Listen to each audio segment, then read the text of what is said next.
એમને પણ ના થાય કે આ સામે ઓળખે છે કે નથી ઓળખતા એવો પરિચય થાય. એના માટે પણ આપણે હમણાં તો શરૂઆત છે એટલે તાલુકાના બધા મુલાકાત થઈ જાય. એના પછી દરેક સમાજ વાઇઝ પણ હોજના આ સમાજના 100 આ એવી રીતે અલગ અલગ જો મુલાકાતો થાય તો એકબીજાના ખૂબ પરિચયમાં આવો ડાયરેક્ટ વાત થઈ શકે. તમારે કોઈ નાનું મોટું કામ હોય તો અમારા કોઈની જરૂર ના પડે, તમે સીધા જ્ઞાનીબેન જોડે કામ કરાવી શકો. એવો બધાના સંબંધ બને એના માટેના પણ પ્રયત્ન કરશું.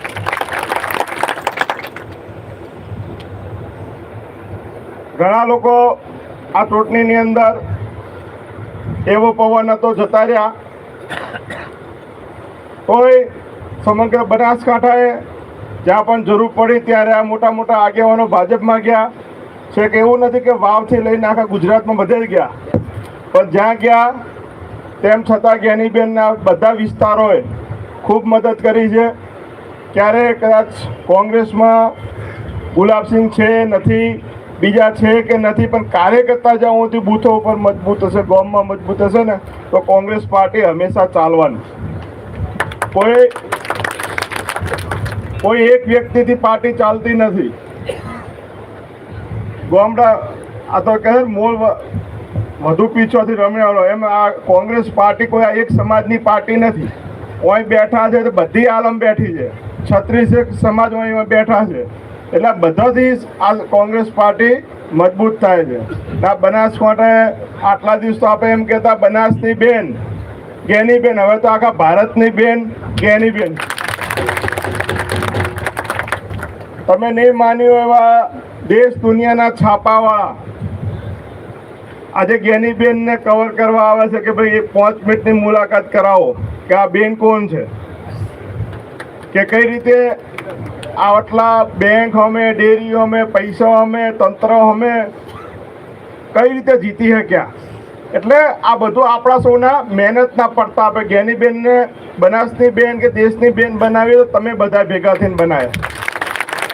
એટલે બધું તો જ્ઞાનીબેન વાત કરશે, મારે નથી કેવું, પણ હું આપ સર્વે સમાજનો આભાર માનું છું કે આપણે તમારી જોડે અમે આવી શક્યા, ના આવી શક્યા, સમાચાર પહોંચ્યા ના પહોંચ્યા.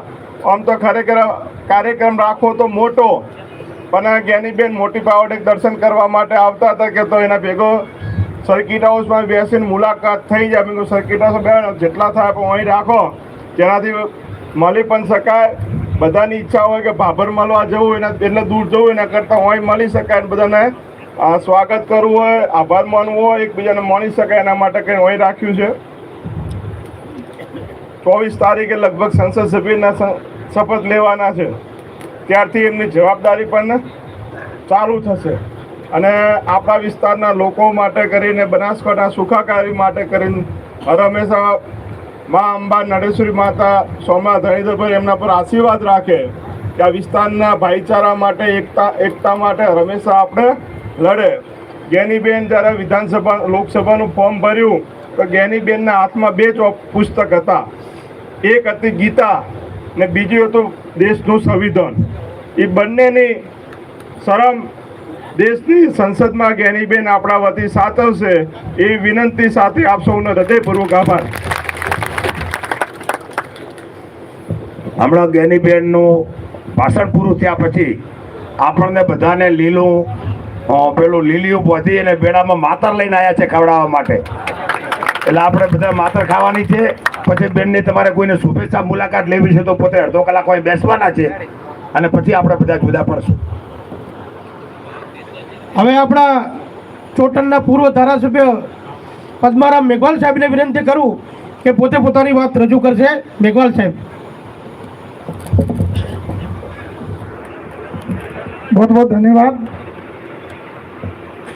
थराद विधानसभा में आयोजित बनासनी बहन ज्ञानी बहन के स्वागत समारोह में मंच पर विराजमान नव निर्वाचित सांसद सभ्य हमारी बहन ज्ञानी बहन ठाकुर साहब, मंच पर विराजमान आपके पूर्व विधायक गुलाब सिंह जी, भरत सिंह जी, तेजदान जी, रामजी भाई, आपकी कांग्रेस की बहन गीता बहन, सभी पधारे हुए मंगीलाल जी, सम्मानित मंच, सभी गांवों से पधारे हुए सरपंचगण, पूर्व सरपंचगण, पंचायत समिति सदस्यगण, जिला परिषद सदस्यगण और माताओं बहनों युवा साथियों,